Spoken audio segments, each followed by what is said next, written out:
cát nghe ngam kuslai pidan hajan ne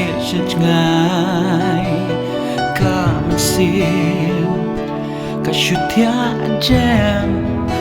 ngai hak ne Jingieid ka dem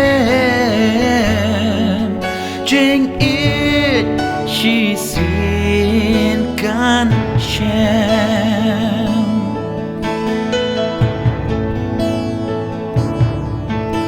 balay ko man sim jonga ka ai kin ka ba penling a kikmat tang ban yo iya pi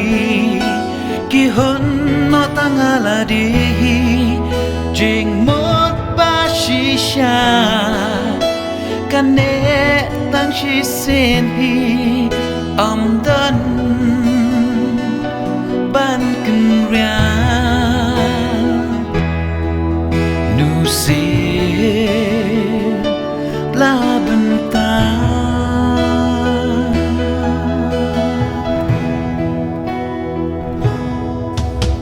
marwe hitam hajing perkan hajing mudur ngamla ban bangan dan rengkat bat pi ngan kemen ne em unter kisngi jing keli satang jupam ap na pi Jingieid janai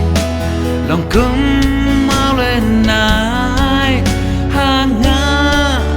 kalong da shisha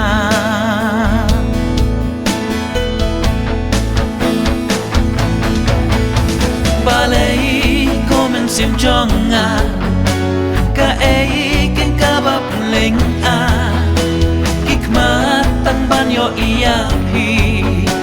ki hun no